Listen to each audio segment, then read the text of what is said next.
Hi, my name is Lynn Coffin, as in the box for dead people, so you can imagine that death was presented to me fairly early. In fact, the first poem I ever memorized was this: "It's not the cough that carries you off, it's the coffin they carry you off in." For a long time, though, I never knew anyone who had died. Today I want to talk about death and dying, and I'm going to start with a group of personal anecdotes that may or may not help to set the stage. Then I'll talk about my experience as a hospice social worker, and then 3, I'll present a theory of death that is loosely Buddhist in orientation. First, I want to pose a question. I hold it as self-evident that it's good to talk about death and dying. That could be questioned, I suppose. Okay, we all know we're going to do it, but why talk about it? Something roughly comparable to going to the bathroom or masturbating. It's a thing that all or most of us do or have done, but we are or were embarrassed to talk about it. I think it's a good thing to think and talk about anything we know we're going to do, especially if we're not sure we're going to like it. At one point I planned to put together a book called The Good Death. My idea was to collect stories of people who had died that the people around them thought had had a good death. My idea was that just like with kids going to college, or parents with kids going to college, you don't really know what it's going to be like, and you don't know if the college that you chose or want to have accept you will accept you, but it makes sense to try to envision yourself there. I think it's like that with death. Most of us at University House are going to die in old age. Most of us from disease or sudden incapacitation, like a heart attack or stroke. Most of us either in our beds here at University House or a hospital bed. I think it's possible that if you want to die with your family around you, perhaps you're more likely to actually experience that kind of death. If you think of dying in your sleep as more desirable, perhaps you're more likely to go that way. It's just a thought. Okay, so my first funeral was my cousin's memorial service. He was a really nice cousin and everybody liked him. He was a little vague in my mind, though. I was 20-something and living in New York. My 3 older sisters were all in the vicinity at the time, and we all went to our cousin's memorial service. There was quite a lot of talk among us about what we should wear. We decided that even though we hadn't been close, we were family, and as a family we should all wear black. So we did. We got to the service, which started in a church and ended at his home in a kind of strange party. We were the only ones in black. I remember the widow coming up to me in a beautiful red dress and saying, "Lynn, it's so good to see you. How are you?" To which I answered, "I'm great. How are you?" And then felt horrible, of course. This funeral and my cultural awkwardness made quite an impression on me, and I remembered the occasion vividly years later when my second husband and I were touring Italy in our new Volkswagen Dasher. We were way out in the Tuscan countryside with no other cars when suddenly a policeman appeared on the road just ahead and signaled us to pull off the road. We did, and since the policeman's bearing seemed to indicate that the stop might be a while, we got out of the car and looked where he was looking, which was down a long slope toward a little town. After a moment, we saw what looked like the whole town walking down the road toward us. It was quite a procession. All the school children came first, grade by grade, then the mothers, then the fathers, then the town officials, and on their shoulders 2 small coffins, then the priests carrying a large crucifix and images of Mary and various saints. It turned out 2 small children had run out from between cars and been killed, and the whole family was turning out to mark their deaths.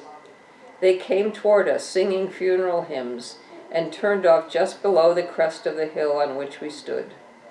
They were headed, of course, to the Catholic cemetery, the only cemetery in that region. and I thought of what different worlds we lived in. We, well-off foreigners, whirling through Europe in a new car, neither one of us attached to a faith community. And this village of poor people, all Catholic, with one cemetery, all knowing what hymns to sing, how to properly and uniformly honor their dead.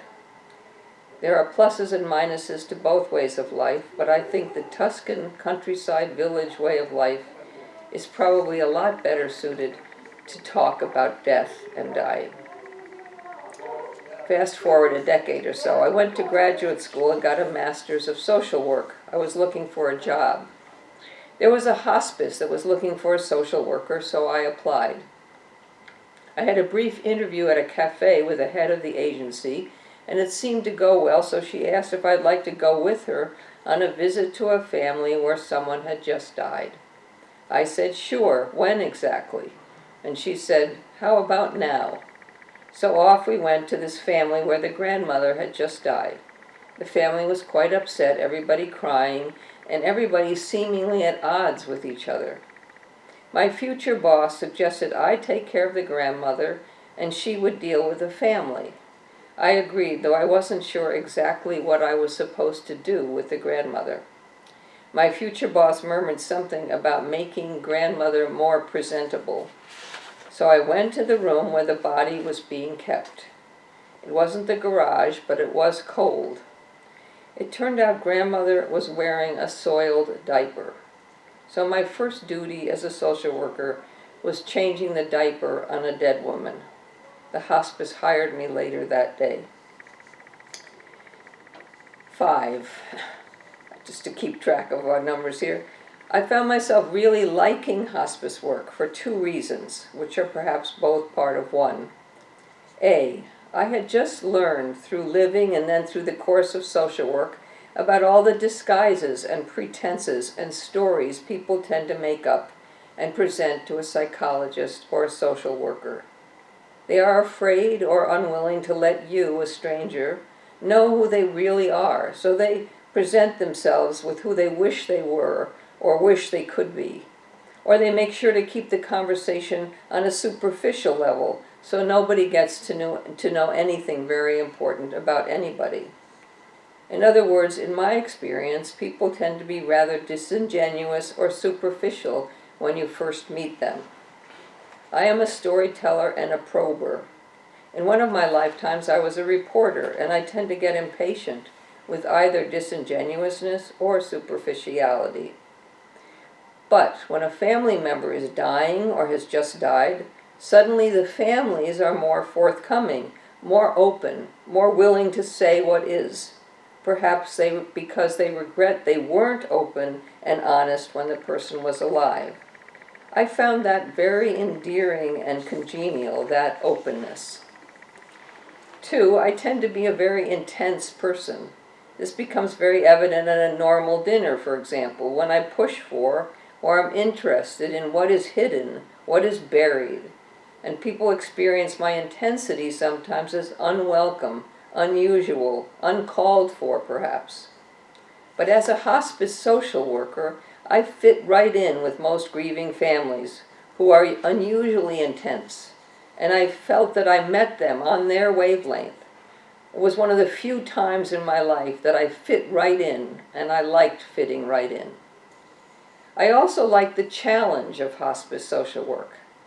I quickly got a reputation for being able to deal with extreme characters, and sometimes I was asked to see if I could, for example, disarm a grieving son. That is, to get him to put down his gun voluntarily. Somebody who had threatened family members. I never quite knew what to expect when I went to work. I mostly went to the family, and that was interesting as well, seeing how people lived when they weren't all spiffed up for guests. The downside for me was that over the course of the years, I became what I would say now was too familiar with death. I had seen too many dead bodies, said prayers over them, once was asked to verify a death, which I wasn't qualified to do, and so on. Not only that, when I went to a movie, for example, I would find myself looking around the room, wondering who would be the first to die, wondering who would get what disease, how long death would take. I ate, slept, and dreamed death, so I decided to quit.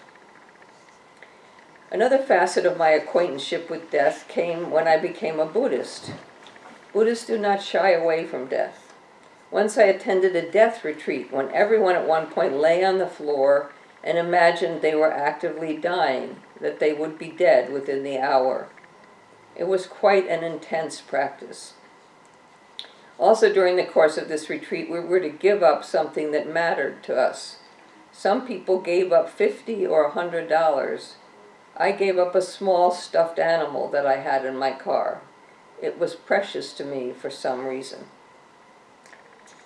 Okay, at the time I worked with dying people and their families, Elizabeth Kubler-Ross was all the rage. Everybody seemed to have read her or read about her. She, as you may remember, articulated 5 stages of dying. I actually had people come to me and say, "I don't think I've gone through the anger stage of dying. Do you think I should try to make myself feel angry so I can do things right?" Kubler-Ross's 5 stages of dying are denial, anger, bargaining, depression, and acceptance. I didn't find these a very accurate or helpful way of looking at death. The key thing I noticed in my decade of hospice work was that people tend to become more the way they always were once they start actively dying. Those who are curious want to know as much as they can about their disease. If they have cancer, they read about it, they look it up, they ask people. The angry become angrier. The depressed become more depressed. Later on, I was an emergency room chaplain, and that introduced me to death from a different angle. I remember a man who was dying in the emergency room. I think he was there only 3 or 4, maybe 5 hours before he died. He was a bigoted person. His ER doctor was Jewish and happened to be wearing a yarmulke because it was a religious holiday. The other man in the ER and the one next to him was African American. The man started yelling about both the doctor and his roommate and saying all kinds of ethnic slurs, complaining that the African American man was going to rob him. This was difficult to witness on all kinds of levels, but it suggested my earlier point very strongly. His bias took over, and the prejudiced man became even more prejudiced. Doing my hospice work, I noticed what might be called 2 observable stages of dying. I should say I'm not a doctor or a nurse, and this is based only on my anecdotal experience, and not to be accepted wholesale as a matter of fact. A. The first stage is pre-active dying. During this stage, a person may withdraw from social activities, spend more time sleeping, or seem particularly lethargic. They may consume less food and water, or seem unable to recover from wounds. This stage may include confusion, restlessness, swollen extremities. It's not uncommon for someone to make comments about taking care of loose ends, or even to explicitly announce they are dying. The second stage is active dying. During this stage, the body begins to exhibit signs of death or imminent death. The 3 most common signs of active dying, in my experience, were moist and noisy breathing, restlessness or agitation, and pain. And I have a question here. How long does active dying last? On average, the active dying process seemed to me to last up to about 3 days. However, every person is different. Even when you know the signs of active dying, predicting when the end of a person's life draws near is difficult. Predictions cannot be made with certainty, and it's not always obvious that active dying or pre-active dying is occurring. Having learned the signs of active dying, you've already taken steps to ensure you can be there at the end, but even a watchful eye can be caught off guard. The signs and symptoms of active dying may or may not appear and can easily go unnoticed. Just another reason for us to cherish our loved ones every chance we get. As a hospice social worker, I had many dying people regret that they had not spent more time with their loved ones. I never had anyone regret, at least not out loud, that they had not spent more time on their career. This is a side note. A decade ago, or so ago, I celebrated my friend Greta's 50th birthday party and then left town. I had been elected as one of Seattle's 2 representatives to Occupy Seattle. I went out to lunch with Greta the day before I left. She insisted on paying. We had a nice, inexpensive lunch, and I drove her back to the place she worked. I dropped her off at the back door and waited in the car for her to go in. She turned at the door and said, "I love you." "Love you too," I responded. Her farewell seemed a little bit, excessive or something. I planned on seeing her in about 2 weeks when I got back from the Occupy meeting in Philadelphia. I drove across the country and 3 days later I was in Illinois when I got a message from Greta's sister on my cell phone. "Greta's in the hospital. Nobody knows exactly what happened. Come and visit if you can." A few hours later, another message. "Greta's dead." I never went to the Occupy convention. I flew home and attended Greta's funeral. To this day, nobody knows what really happened or what she died of.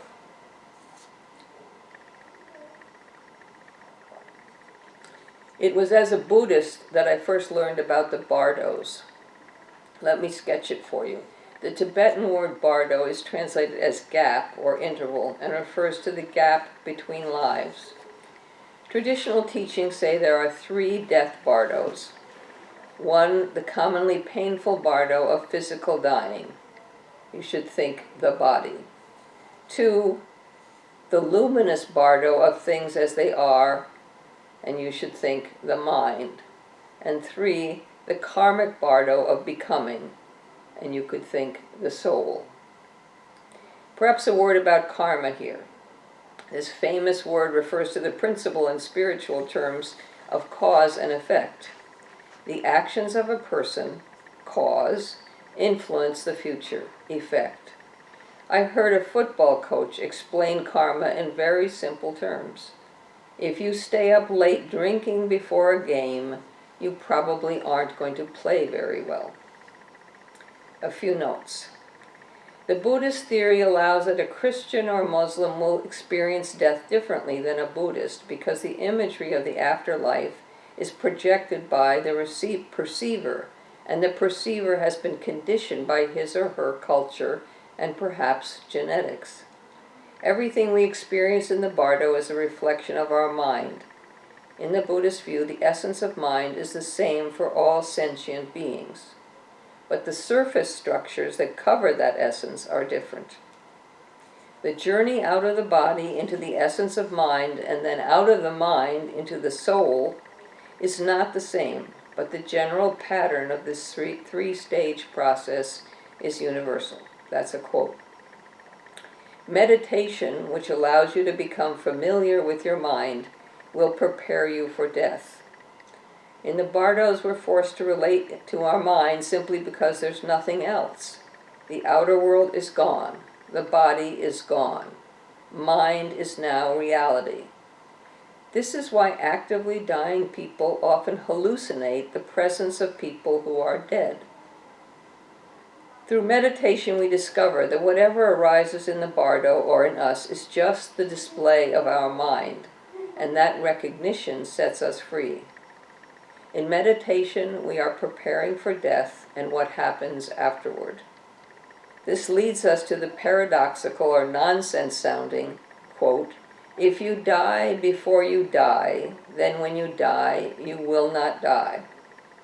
In other words, if you transcend your false sense of self before you die, before you are forced to do so, then when you physically die at the end of this life, you will not die because you've already transcended or put aside your limited sense of self. The painful bardo of dying begins with outer dissolution, the 5 stages of the death of the body, followed by inner dissolution, which is the 3 stages of the death of consciousness. Each stage is accompanied with signs that can help the dying person and those around them. The signs help us recognize where we are and where we are going. When someone stops eating, for example, that can be a sign that the fire element is dissolving and that death is imminent. The fire element is involved in digestion, the burning up of food. I don't want to go into the 8 stages, partly because I can never remember what they are, but I can tell you where to find them, which is in the Tibetan book of Death and Dying. Not everyone will experience all stages clearly or in the following order, and thinking that death will unfold in a systematic and predictable way can hinder our experience instead of enhancing it. The stages are orienting generalizations. So the first one is the painful bardo. Bardo is painful because it hurts to let go. We're forced to let go of everything we have and everything we think we are. One of the reasons it's difficult to leave this world is because we're so familiar with it. It's all we know. Too much familiarity with this world and not enough with the next is what makes this transition difficult. Then comes the luminous bardo of dharmata, which follows immediately after the painful bardo of dying. Here the nature of mind is laid bare. What is revealed is the same for everyone, but it is not experienced the same way. The nature of mind, or formless awareness, is raw and naked mind itself before any conceptual or cultural clothing is placed upon it. I always think of the quiet awareness in babies and small children here. I think we've all been looked at by an innocent who looks at us with interest and awareness.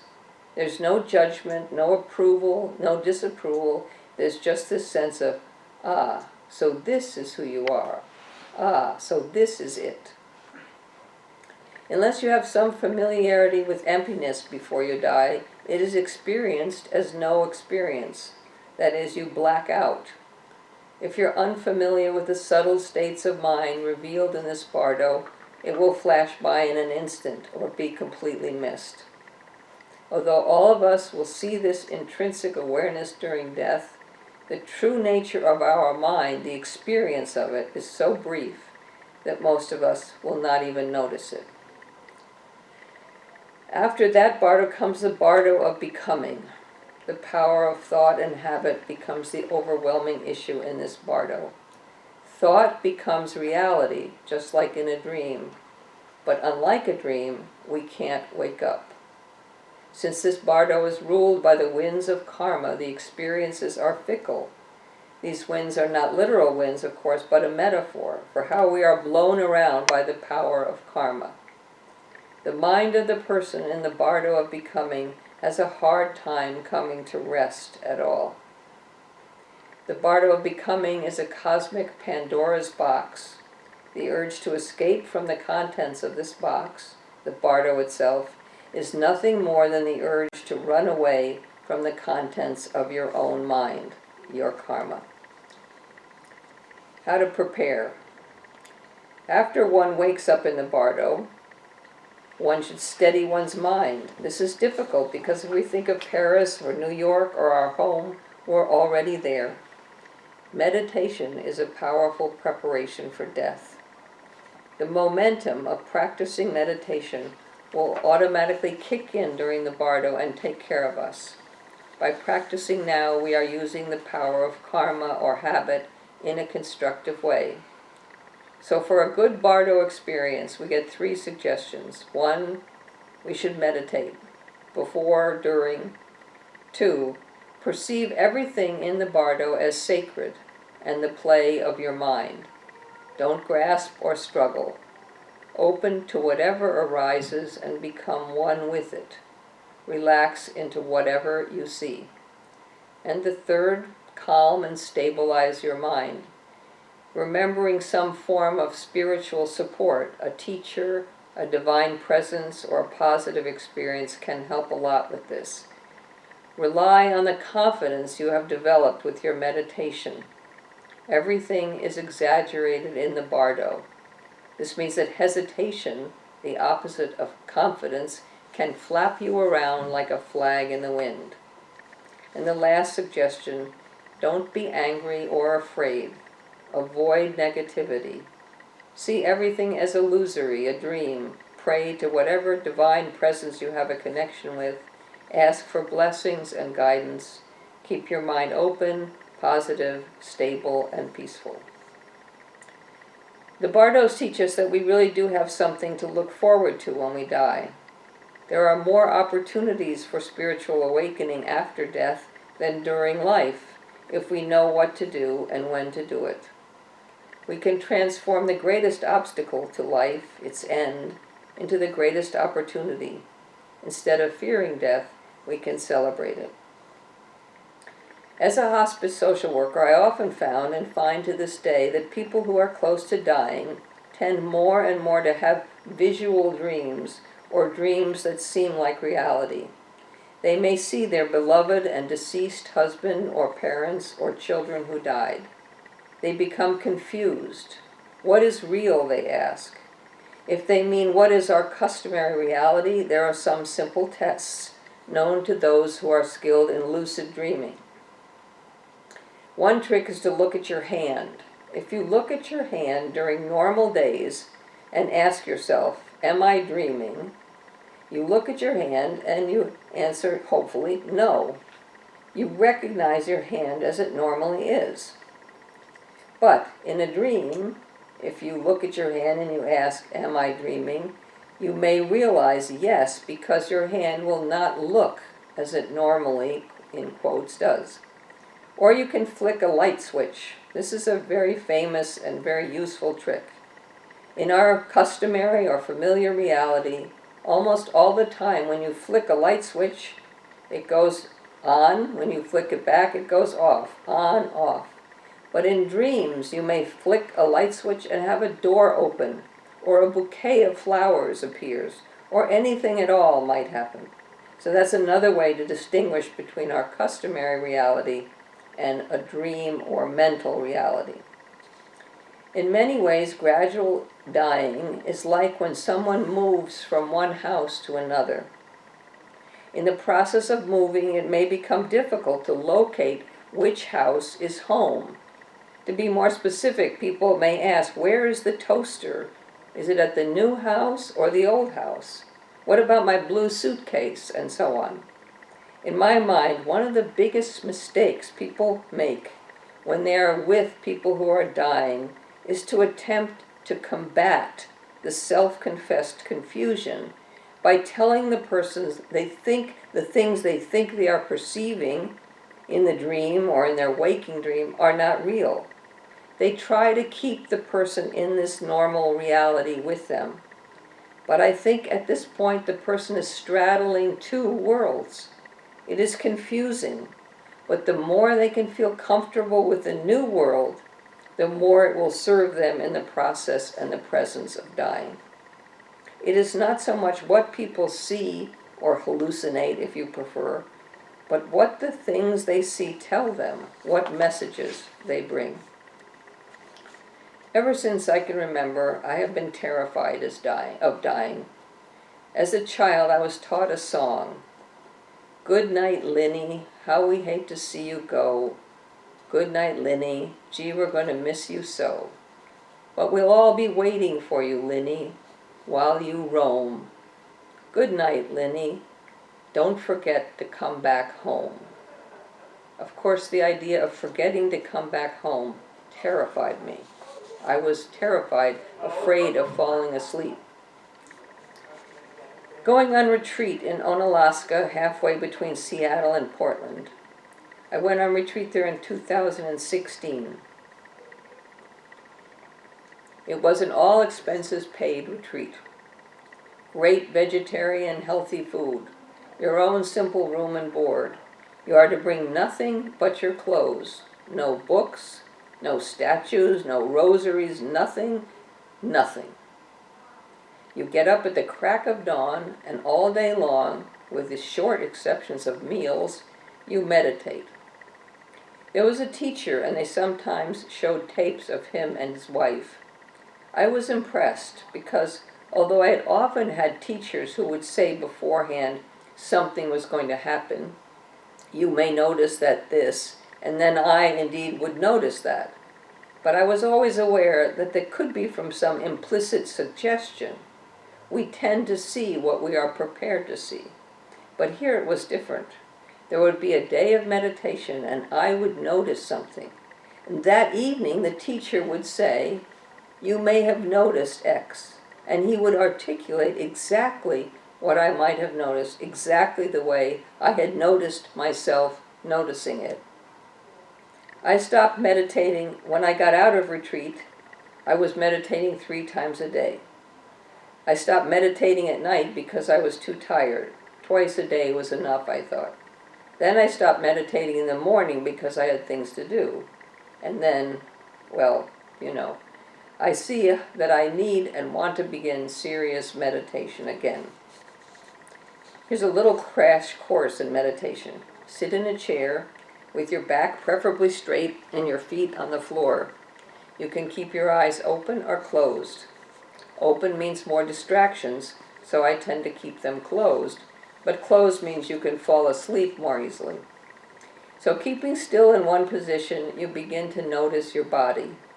Start with the air coming into and leaving your nose as you breathe. Just notice this. Don't try to change your breathing or control it in any way. Just notice what it is. After a while, you may begin to move your awareness over the rest of your body. Start with the top of your head and notice whatever you feel there. Move slowly down your body in a meditative scan. Notice anything and everything, but one level by one level, until you reach the soles of your feet. Then move upward again. Do not judge yourself if you make mistakes. Do not let yourself become hung up on anything, a painful memory, a flash of emotions. It's worth noting that the memory, the emotion, is just a flash. It is the judgment of that flash that takes up valuable meditation time. I used to get hung up on literary ideas. When I was really meditating regularly, my mind would dangle wonderful ideas for plays and so on in front of me. Sometimes I would break and write them down, and they really were wonderful.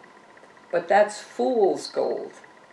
Anyway, after a week of every day, dawn to dusk, with meal breaks, concentrated meditating, and meditating in a large group, I experienced myself as energy, a cloud of energy.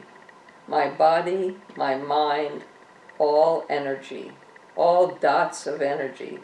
And the in-between was not separating the dots, but weaving them together. And after I experienced myself as energy, I experienced everyone in the room as energy. And I knew that we were all energy. And for the first time in my life, I wasn't afraid of death, because death was just a dispersion of the energy, a melting of my energy into the big energy cloud. My Buddhist teacher Tai used to describe this as us, as waves in the ocean. A wave is born and arises out of the ocean water. It crests, and then it sinks back down and disperses in the ocean. And I experienced that. For me, some of my LSD or psilocybin experiences prepared me for the truth of that energy experience. I often experience oneness, non-duality, and the radical awareness that is like joy, but larger and less edgy. It is very simple and very difficult because the mind is so slippery. It's a monkey mind, always active, always entertaining and distracting us. So I see that, as with other presentations, I hope to inform and help others. I hope I do that to some degree. And in my effort to help others, I benefit myself. A final note. If you have not become familiar with someone before active dying begins, you may not feel comfortable with them being present during your dying. We have a buddy list here, largely invalidated by the current COVID situation. Perhaps we could develop and extend that buddy list to be a list of death companions. I certainly would like companionship when the time comes. Before then, I would welcome talking with you about death. Maybe I will start a University House death cafe. More of that later. I have just a little time, so before I read the final poem, I'd like to tell you about an experience I had as a hospital chaplain in Milwaukee. This was at St. Luke's, and I was on overnight duty. And in the middle of the night, I was awakened by the red button and the buzzer, meaning code red, meaning somebody was dying or had just died. So I got dressed very quickly and raced downstairs. And I was met with this couple in the hall. It was a young woman, middle-aged woman, maybe 40. She was there with her husband, and she was very, very distressed. She had brought her mother into the hospital that day for some tests.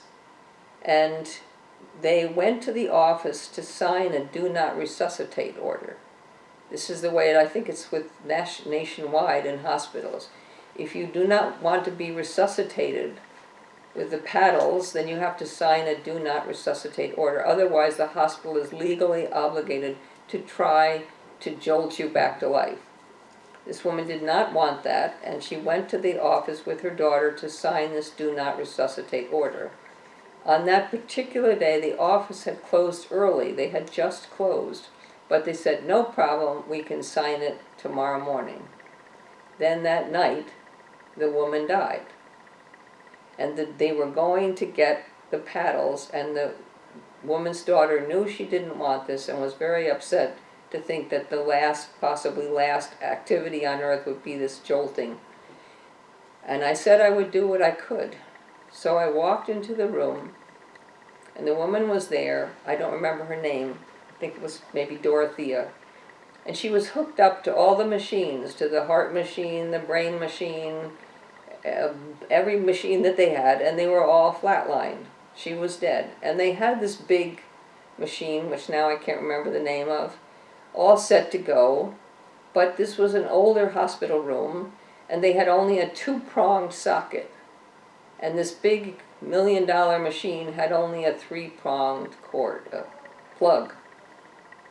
Somebody had just run down to the chemistry lab to go and get a 59-cent adapter so that they could plug the 3-pronged plug into the 2-pronged socket.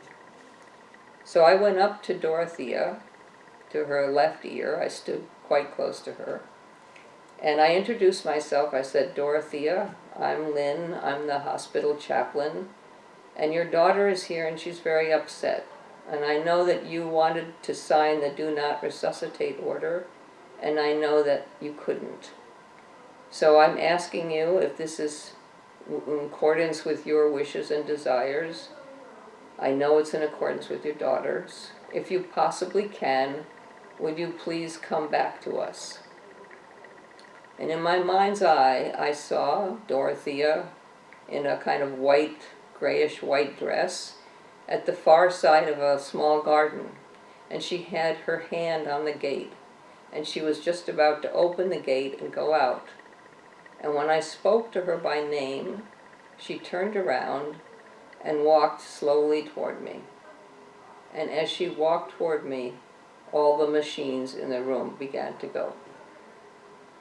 So she had been officially dead for 1.5 minutes, 2.5 minutes. And she came back, and she went home 2 days later. I talked to her briefly, and I talked to her daughter. I did not make a written note of her name, and I deliberately tried to forget it, which I was successful in doing. I did that because I knew otherwise I would want to be calling them and talking to them and finding out if there had been some symbolic act or some real thing that Dorothea needed to do or wanted to do before she died. I didn't do that. But I am aware that there is this, she was dead, but she was still there as a mind. And there's still, contact is still possible. So I'd like to close with a poem that I wrote. And it has to do with death and dying, and it has to do, well, you'll see what it has to do with. Love sent me out into the desert. Don't come back until you've died and gone to heaven, love instructed me. For years I wandered, parched and angry. Finally, I went back anyway. Love welcomed me in. I never died, I said. You were dead to me. I never went to heaven. Where do you think you are now? Love asked, and took me in its arms. May we all enjoy our breathing, and thank you very much for listening.